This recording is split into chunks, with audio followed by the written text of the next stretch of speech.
In a way, we are all just waiting for the end to come. I incorporated the album title into the intro. God, I'm special.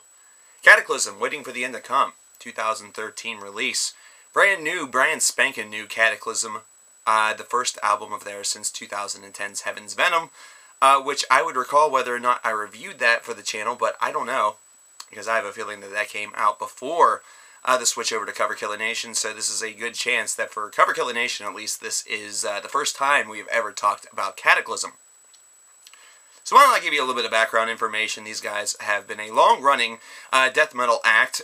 You could say that they have invented the idea of Northern Hyperblast, which was just something that was said to a magazine, and really has a lot to do with the drumming. And it's something that's noticed very quickly and very easily in Kataklysm's music. Very, very quick drumming, very, very fast-paced, very quick, very cool stuff. And this right here is, I believe, their 11th album. They have definitely been doing this for quite some time. Their last album incorporated some mellow death into their mix, and really there have been a lot of people that have had the debate of whether or not these guys are a true death metal band, or if they lean more along the lines of melodic death metal. And I like to just kind of lump them in within the death metal repertoire, simply because it's a little easy, but also whenever you consider some of the contemporaries in the mellow death department, this definitely has a more aggressive, a more death metal oriented edge. So whenever you go with the whole leaning idea, half full, half empty, there's water in the fucking cup, they're death metal. So whenever you've done death metal, and whenever you've done music like this for so long, is there really a lot of deviation? Well, of course that there is. You have to take a look at the quality of the material. Death metal is a style of music that very easily and very quickly can become very stale if it's not something that involves momentary deviation, if it's not something that involves periodic deviation from the core idea, and a little bit of, you know, kind of pushing yourself to new boundaries. And these guys have had 3 years ever since Heaven's Venom to kind of push themselves a little bit, and I feel as though they have done the adequate amount of shoving, personal shoving, so to speak, in order to really give this album a fury and a fire that Heaven's Venom perhaps may have lacked. This is all depending on the ear of the beholder. Right away, whenever this album starts off with songs such as Fire or If I Was God, I'd Burn It All, immediately you have some memorable moments, especially with a track such as If I Was God, I'd Burn It All because of the chorus. The chorus sticks in your head. It's not something that's necessarily catchy, so to speak. However, as far as metal is concerned, it definitely has a hook to it. And it is something that's instantly memorable considering the line itself. If I was God, I'd burn it all. Just say that a couple of times and wait about a half an hour and think to yourself, you know, you're just casually talking about anything, about politics, about religion, about, you know, who your sister's banging, and that line will probably come out somehow. Because, you know, maybe you're really close to your sister. I don't fucking know. But really, as you continue on this 11-track, 45-minute-long affair, that's kind of what you're being encountered with. You're being encountered with very solid music, music that's able to really maintain your attention. The drumming is exquisite, the riffage is all very, very good. If you like death metal, this is a band that you hopefully have known by now, and even if it's a little bit tame for your scales, all depending on the level of, you know, death metal practitioner that you are, you still respect these guys for what they're able to bring to the table. They definitely have a penchant for movie quotes, or for quotes at the beginning parts of their tracks, which is something that is present once again on this album.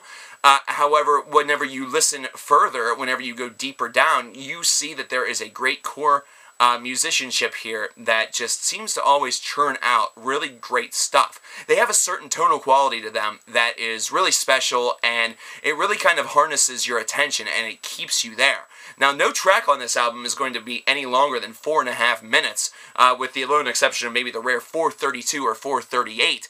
And really, you don't need, with this style, very, very lengthy tracks. You don't need 8 or 9 minute long Kataklysm tracks, because then you do have the opportunity in order for these tracks to become a little bit stale. These are not necessarily, technically speaking at least, songs that require fretboard dominance. It's not like this is something that's being concocted in a Guitar Hero game and then being, you know, attempted to be output on a guitar for the stage or anything like that.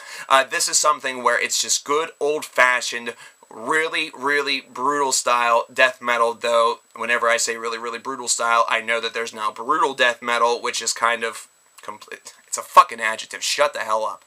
But yeah, this is good stuff. It is good stuff, and it continues to just really give Kataklysm this name that they have continued to sort of build for themselves throughout this second decade of their career, or really pushing toward the third decade of their career.